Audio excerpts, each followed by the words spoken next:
We have possible spoilers for Royal Rumble returns tonight. The NBC Universal CEO has commented on a potential WWE sale and purchase, and we've got our first look at Cody Rhodes in WWE 2K23. Stay tuned for the news. Oh, it's Royal Rumble tonight, Sam. It is a big, big weekend. It's the most wonderful time of the year, Fraser. It's the best pay-per-view they produce. It's exciting. We don't know what's going to happen. We really Throw them out of the ring. Who's going to throw out the big show? It happens every year, but we don't know what's going to happen. Or do we? Because we've got some possible spoilers. So this is a spoiler warning. Right now, we are going to dive into all the rumors and all that sort of stuff. I'll put a timestamp on the screen now. And if you don't want to hear any of these spoilers, then just click through to this timestamp here. Cool. See you then. But speaking of possible spoilers, according to PW Insider, the talk of last weekend's Impact Wrestling tapings was that Matt Cardona has finished up with the promotion. It was also believed that Cardona and his wife Chelsea Green will be making the return to the WWE at the Royal Rumble, with Cardona resurfacing as Zack Ryder, supposedly. That's supposedly what's going to happen. I think, you know, when you look at, especially Cody Rhodes leaving WWE and stepping out into the big wide world to sort of prove himself in the wider world of wrestling, Cody gets obviously a lot of praise and applause for doing that. But another person who has completely gone and reinvented themselves is Matt Cardona, in almost every aspect. Yeah, right. To the point where, you know, he was Cena basically for GCW. He's incredible. It's like, you know, I can see it. I hope that if he is going to come back in, it's going to be in a manner similar to Cody, I guess, where he's a little bit more control, a little bit higher up the card, because he's always been somebody who was sort of at the forefront of things. Like back when he was initially doing sort of all the online content, the web-driven stuff, the web show, and I mean, really, that whole stuff with Z True Long Island Storm is a precursor to Being the Elite. Without that, there would be no Being the Elite, essentially, because it proved it worked. This is it, and it's so, like, you know, the guy's got a lot going on. He's got a lot going on, like, in terms of his just general podcasts, his collection, like, all sorts of stuff in the wrestling sphere. But yeah, if he can just have a little bit more control, because his indie run has been phenomenal. It's been great. But however, Fightful Select reports that they haven't been told if Chelsea Green is planned for the Rumble, but there are plans for her to debut a new character, specifically a comedic character that is kind of like a Karen, as it was described. And she's supposedly been signed to WWE for months, which we've kind of we've known that for a wee while now, so it could be that she's going to appear at the Rumble. They directly, as in Fightful, they directly asked Matt Cardona if he was going to be at the Royal Rumble, and he said, in San Antonio the day before the Rumble, who do you think I am? A mark? That's brilliant. Great work from Matt Cardona. I think he's going to be there, and I really hope they keep elements of his character, because his character on the Indies was very much, I'm a WWE superstar in GCW. I'm better than all of you. I hope I've been to the top. Exactly. I hope he goes the other way and is Zack Ryder indie darling. Yes. And really plays onto that. In like loads of crazy indie stuff. Yes. I think the benefit here of Chelsea Green having such short runs, I guess, on the initial time she was on the main roster before she got injured and came back, got injured again, which is very unfortunate. I think that it's quite beneficial now that she hasn't really had a long run, because she can just come, like, step back in and reinvent herself completely off the bat. Absolutely. Well, it's very exciting. Keep an eye on that. We've got lots of coverage for the Royal Rumble tonight, so stay tuned. But speaking more Royal Rumble and spoilery stuff, Fightful Select have revealed that they've been asking around about The Rock and Steve Austin being at the Rumble. But the talent they've spoken to have not really been told anything. They're kind of being kept in the dark, it looks like. But they admit it's well known backstage that WWE wants both of them. One talent noting that the increase in money between pitches to Austin for the Brock Lesnar match last year and the Roman Reigns match this January that was pitched was significant and made it obvious WWE wanted him for something. The word that Fightful has heard is that WWE has not heard back from Austin regarding the match. Do we think any of them are going to be at the Rumble? Just very quick, yes or no? Yes, I would like Austin to be at the Rumble. Yeah. I don't know if we'll see Rock. Maybe not until the very, very, very bitter end, potentially. But I can just see, you know, we've got a long portion of the match, and then a long, drawn-out count, and then the glass shatters. Come on, the entire roof would just explode off that building. It would be insane. I'm saying it now, number 27.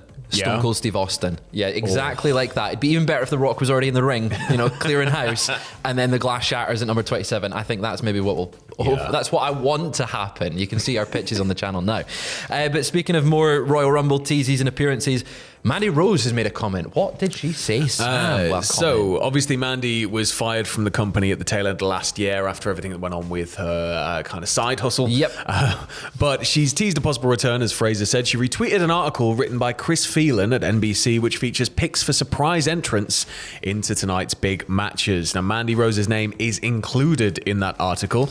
She retweeted it with a thinking face emoji and a looking eyes emoji. This would be a very shocking. Yeah, it would be a shocking return. It's like, imagine WWE's just, you can get back in. Yeah, you can come in for the Rumble, right? See you later. I mean, it's not unheard of that we would see maybe some people be brought back into the Rumble match. But interesting, keep an eye on Mandy Rose for that one. Now, this is a report from the Wrestling Observer, and they said that WWE has been sent a cease and desist by MLW. And there's already been a little bit of back and forth between MLW, I think over the last few years, and WWE. There's been a couple of moments where I think it almost got legal.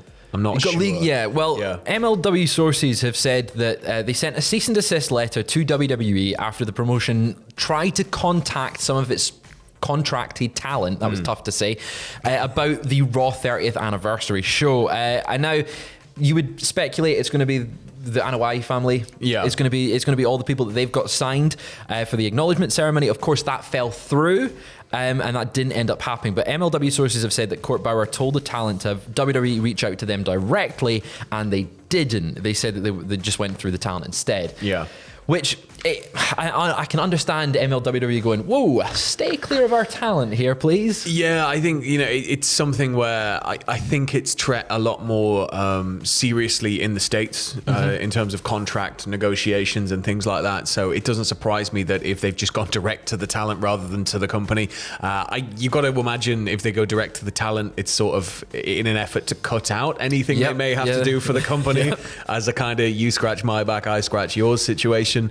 But I don't know, man. It would have been nice to have had an extended family there. Right. I really kind of wanted to see that ceremony, but obviously, the whole segment got cancelled for other reasons, and it was replaced with the trial of Sami Zayn, which for me has been the best segment that they've done in a long time. It was so good.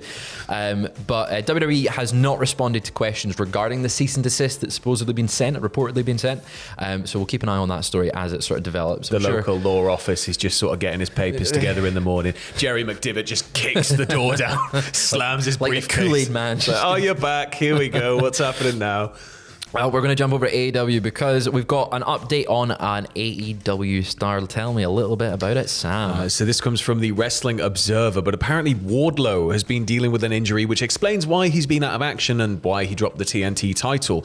It's believed that the injury is only going to keep him out of the ring for a short amount of time, though, so sending our best to Wardlow. Hopefully he's back soon. Yeah, hopefully he's back soon. He's somebody with a massively bright future ahead of him, so, it's good to hear. It's good to hear that it's just a minor injury. Yeah, I'm glad he got out the TNT title picture, even if it is through an unfortunate event like an injury. I think in the past year, the TNT title picture has really devalued Wardlow rather than Wardlow bringing it up. Maybe a little. And it's really a shame because his reign didn't feel as grand as it should have been. Yeah, especially after kind of all the build to get there. It was sort of Wardlow's big coming out celebration, I guess, and it just sort of, it didn't really grind to a halt. It just sort of was like, it plateaued a little bit. And I get, it's a very big company. There's a lot going on. So, not everything gets to be featured constantly and consistently. But yeah, it may be a blessing in disguise, as you say, because he's somebody who I can see just being slotted into the main title picture eventually. Him maybe back at Revolution in my mind, maybe in the Face of the Revolution ladder match. Maybe we'll see him at some point in the future, but best of luck to his recovery there.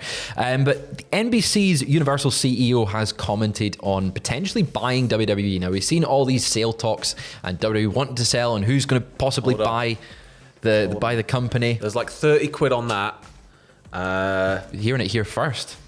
There you go, Vince. Wow, Vince, that is money that you can't really turn down. 50 quid, 30 if it's digital, you can do what you want. Can do anything. Tap Vince. it. You don't even need to get change. Well, I think the NBC Universal CEO might have a little bit more than that, unfortunately. But he's commented on the possibility of Comcast, the parent company of NBC Universal, buying WWE. They were asked at a post-earnings call about the mergers and acquisitions, with specific reference to WWE, and stated, "We're always looking for bolt-on acquisitions that bolster our business," which is exactly what you said just before we recorded, right? So you've heard it here first. Sam is going to independently buy WWE. You're the new Vince McMahon. I'm sure you'll love that comparison. It's a very general answer from the NBC CEO, but I think that it's something I can see for sure. They're a company with ties historically to WWE. It would feel like maybe a little bit of a homecoming if it was to be purchased by somebody with, such historic ties, but they definitely seem like the favourites at the moment. Them and the Saudi Arabian Public Investment Fund, they seem like the two front runners. In my mind, that's what's going to happen. Yeah, I think NBC have the TV wherewithal that WWE needs kind of straight off the bat, because they're going to have to hit the ground running at any purchase. It's not going to be able to slow down or stop for 2 weeks or anything. It's just going to have to keep moving. And for that, you've got to imagine they're going to leave largely the structure in the company unchanged in terms of creative and actually producing it. And so NBC's job will just be to kind of promote it and make sure it has the best TV slots and the best. They own USA Network, so it's already there, so it kind of makes sense. But we will see how this one goes on. We've got a few more. I'm sure we'll have a few more twists and turns in the sale of WWE before it actually happens. But now we're going to end on something very, very exciting, Sam. Now, I've been very hyped for the next edition of WWE 2K. I can't wait. I really enjoyed 2K 2022. I didn't get to play it. I didn't get to play it too much early on, but the more I've played it, I just sort of I couldn't stop. It's great, very, right? Very fun. Well, we did a video recently about everything you need to know about 2K23, but there's one thing you don't know, and we're going to tell you right now, because we've got our first look at Cody Rhodes in WWE 2K23. Sam, zoom in. It's horrific, but also it looks gorgeous, and I can't wait to play as the American roller coaster. It is going to be amazing. But WWE Games tweeted out a photo of the American Nightmare. He said he returned home to WWE after 7 years. After 8 years, Cody Rhodes makes his return to WWE 2K. The American Nightmare is back, and it is gorgeous. It looks like a still if you look at it sort of printed out, like small. Not here. Our toner situation is a bit all over the place today. But yeah, I kind of double took when I saw it. It was like, this game. I was scrolling on Twitter and I was like, yeah, that looks real. Yeah. And they've said that Cody Rhodes is the best model in the game. Really? And I believe them. The detail in the attire, the detail in everything. He does have very detailed entrance jackets and stuff. Yeah. I think he's the most anticipated person for everyone to play as in this game, because I wonder if they're gonna, he just missed out last year. Do you reckon that they'll maybe do an alt switch attire where he's got his busted arm? Oh, imagine if he's not got a bruised pec. Yeah. That'd be classic. It's either that or Stardust. I'll be happy with it. Oh, God. Because that's who he last appeared as in a WWE game with Stardust 8 years ago. And we can't have that. So I'm glad he's back. And I'm glad he's back tonight at the Royal Rumble, which is on tonight. And we will have lots of coverage for the Rumble. Adam's streaming it. This could be the beginning of Cody's meteoric rise. Yeah. So it's worth tuning in for. Of course it is. It's the Rumble. We're probably going to see Honky Tonk Man at some point. Who else? Gangrel? Yeah. Stone Cold Steve Austin. Yeah. Bubba Ray Dudley. Yeah. He's not contracted anywhere else. Definitely not. But make sure you tune into Adam and Andrew's stream tonight and watch all the live reactions. That's more important than the actual Rumble. So go and see that. We'll speak to you later.